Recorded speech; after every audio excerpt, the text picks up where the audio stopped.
For non-Indonesian speakers, you can find English subtitles on the video. Halo, aku Nengah Krisnarini, konselor dan fasilitator sound healing dari Soundly Within. Aku percaya semua orang itu cukup dan layak. Tapi, pengalaman hidup buat kita ngerasa sebaliknya dan bikin kita nggak betah jadi diri sendiri. Simak podcast ini di mana kita ngebahas hal-hal yang bantu bebasin kita dari pemahaman keliru itu, supaya bisa hidup nyaman dalam diri. Remember, you are enough and worthy. Halo semua, selamat datang di episode kelima, Nyaman Dalam Diri. Gimana nih kabarnya? Semoga semuanya pada happy dan sehat ya. Dan kembali lagi bersama Nengah di sini. Dan hari ini kita bakal ngebahas kenapa jadi diri sendiri nggak pernah salah. Dan topik podcast hari ini kebetulan terinspirasi dari video yang ku tonton di YouTube kayak beberapa tahun yang lalu gitu, judulnya Why 90% of Asians are Lactose Intolerant. Dan di video itu diceritain kalau kebanyakan orang di Asia dan juga di Afrika punya intoleransi laktosa karena mereka tuh nggak punya sifat genetik yang namanya persistensi laktase. Dan sifat ini sebenarnya hasil dari mutasi DNA yang baru muncul setelah manusia tuh mulai mengonsumsi susu. Kenapa ya kok bisa nggak ada? Gini nih katanya. Salah satu penyebabnya tuh karena jumlah penyakit hewan ternak yang mematikan di Asia dan Afrika tuh lebih tinggi waktu itu. Dan selain itu, seperti yang kita ketahuin, suhu di kedua benua ini kan lebih panas. Jadinya kayak di zaman dulu tuh kayak menantang banget buat nyimpen susu karena belum ada kulkas. Dan dengan adanya tantangan-tantangan kayak gini, gak heran ya kalau akhirnya jumlah peminum susu di kedua benua ini jadi lebih sedikit. Terus keturunannya juga lebih sedikit tuh yang punya sifat genetik yang namanya persistensi laktase. Dan orang-orang yang kebetulan gak toleran laktosa, yang gak tahu juga sama fakta ini, mungkin ada tuh kayak dalam satu titik di kehidupannya bertanya-tanya, kok gue bisa susah ya menikmati produk susu sementara banyak orang di luar sana baik-baik aja. Apakah ada yang salah nih sama gue? Tapi jawabannya tentu aja nggak ada yang salah karena kebetulan aja tuh mereka pas lahir nggak punya sifat genetik yang namanya persistensi laktase. Dan video tentang persistensi laktase ini bikin aku tuh makin nyadar kalau masing-masing manusia itu unik ya, ternyata kita tuh punya kayak cetakan atau desainnya masing-masing pas kita dilahirkan. Dan walaupun kita ngalamin pengalaman yang mirip dengan orang lain gitu ya, tetap aja pengalaman yang kita alamin tuh nggak mungkin 100% plek-ketiplek sama. Pasti ada aja faktor-faktor yang mungkin terlihat kecil, terlihat sepele, yang bikin pengalaman yang kita alamin tuh tetap beda. Nggak peduli seberapa mirip kehidupan kita, seberapa sama latar belakang kita dengan orang lain. Kayak misalnya nih contohnya kayak kembar identik gitu kan. Kembar identik tuh kan berasal dari satu telur yang dibuahin. Terus kayak telurnya tuh kebelah jadi dua, jadi DNA kembar identik tuh sama. Tapi tetap aja kan ada faktor-faktor yang bikin mereka jadi beda gitu. Dan faktor-faktor ini termasuk kayak lingkungan seperti nutrisi yang berbeda pas lagi berada di dalam kandungan gitu, dan mereka dapatnya beda. Atau pengalaman gitu sama yang seperti kita bahas tadi. Pengalaman yang mereka lalui saat mereka sudah lahir juga berbeda. Terus bikin mereka tuh jadi berbeda dalam segi penampilan, kepribadian maupun kondisi kesehatannya. Dan keberagaman kayak gini nih bikin aku makin percaya kalau gak ada satu cara yang mutlak atau yang paling benar di muka bumi ini untuk seluruh umat manusia. Apa yang kerasa nyaman buat aku belum tentu kerasa nyaman buat orang lain, dan tentu juga sebaliknya. Makanya dunia ini kan jadi berwarna gitu ya, pilihan dan preferensi orang jadi berbeda-beda. Dan soal preferensi nih ya, contohnya dalam segi olahraga.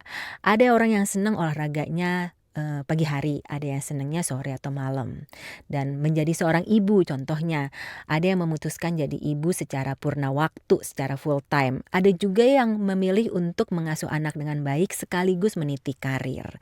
Dan ada juga nih preferensi yang sering menuai perdebatan sengit di netizen Indonesia gitu kan, bubur ayam yang diaduk versus yang nggak diaduk gitu.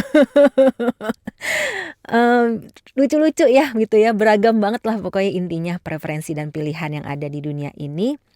Dan menurut aku pribadi gak ada yang salah atau yang benar, semua terserah individu masing-masing. Dan mungkin yang bisa kita ingat adalah selama kita nggak ngerugiin atau nyakitin siapapun, termasuk tentunya diri kita sendiri. Nah, ngomong-ngomong soal preferensi nih, ada sebuah cerita yang jujur aku sangat berat untuk menceritakan, sangat berat. Tapi aku malu buat nyeritain kan, karena ini personal banget. Tapi kayaknya kalau nggak ada kisah yang diceritain gitu kurang afdol ya podcastnya. Jadi coba aku ceritain ya. Dan pengalamanku ini ada hubungannya sama preferensi kita dalam hubungan asmara. Aduh, nggak bersemu merah kan pipiku. Jadi kayak pemilihan antara poliamori atau monogami. Mungkin kita bisa ngebahas dulu ya poliamori itu apa. Poliamori itu adalah salah satu bentuk hubungan non-monogami yang bersifat konsensual. Nah, karena ada kata konsensual, kalau dianggap selingkuh itu nggak bener banget. Dan sebenarnya konsensual itu apa sih gitu ya? Menurut KBBI, konsensual artinya menyangkut persetujuan seluruh anggota yang terlibat. Anggota, ini serius banget ya. Anggota tuh kayak kesannya operasi militer gitu ya. Operasi militer apa hubungan asmara sih? Jadi kembali lagi ke poliamori, intinya konsensual ini memastikan semua yang terlibat dalam komitmennya itu udah setuju dan udah tahu kalau baik dirinya maupun pasangannya juga atau akan menjalin hubungan dengan orang lain. Kayak gitu. Nah, ceritaku tuh kayak gini. Beberapa tahun yang lalu kan sempat deket gitu ya sama seorang cowok. Malu aku. Dan setiap hari biasa ya namanya PDKT, tiap hari kan chatting, pagi-pagi ditegor, malam-malam juga ngobrol gitu. Tapi tumben-tumbenan nih suatu pagi kok tiba-tiba dia nggak ngirimin pesan ke aku dan aku langsung bingung gitu kan kayak ada sesuatu yang berbeda. Jangan-jangan dia lagi deket nih sama yang lain juga. Dan ternyata emang bener sedih banget. Tapi dia langsung gitu ya kayak ngajakin ayo kita video call yuk. Terus pas video call dia jelasin dengan sopan kalau pas kenal sama aku gitu ya, baru kenal sama aku, dia juga baru kenal sama perempuan lain dan juga mulai intens ngobrol sama perempuan tersebut. Dan sebagai seorang manusia ya wajar aja ya pas dengar itu aku sedih sama kecewa gitu kan. Tapi kayak nginget ya waktu itu kami kan cuman PDKT gitu ya, baru proses mengenal satu sama lain, gak ada komitmen untuk pacaran. Jadi aku ngelihat ini sama sekali bukan bentuk pengkhianatan. Terus si cowok ini cerita lagi, ternyata pemirsa si perempuan itu udah ngerasa nyaman banget sama dia dan udah ngajak dia pacaran dan mereka saat itu udah resmi pacaran dalam hubungan poliamori. Sedih. Aku sedih dan kaget banget pas denger karena dia sempat bilang gitu ya pas kita ngobrol-ngobrol kalau dulu dia itu maunya hubungan monogami jangka panjang sama seperti yang aku cari dan aku bingung kok bisa berubah gitu kan. Dan dia bilang sebenarnya dia tuh udah cukup lama penasaran dengan konsep hubungan ini dan kebetulan ketemulah sama perempuan ini. Dan dia juga nanya ke aku masih mau nggak meneruskan pertemanan tanda kutip ini dan apakah aku terbuka dengan hubungan poliamori kalau ternyata kami ngerasa srek dan mau lanjut ke tahap pacaran.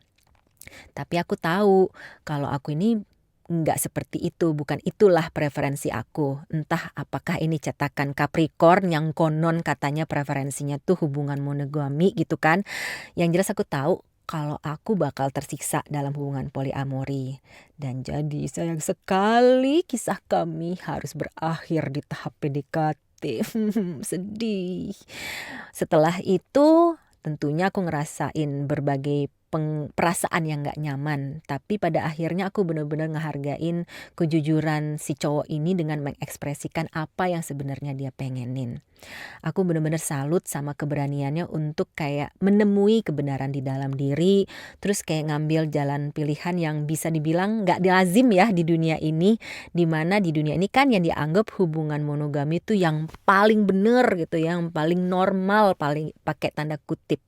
Tapi dia berani untuk ngambil resiko tersebut. Dan tahun lalu aku sempet nih ngobrol sebentar sama dia. Dan dia masih ada dalam hubungan poliamori dan dia bilang benar-benar happy dengan pilihannya tersebut. Jadi nggak kebayang banget kalau misalnya dia tuh kayak maksain diri berada dalam hubungan monogami.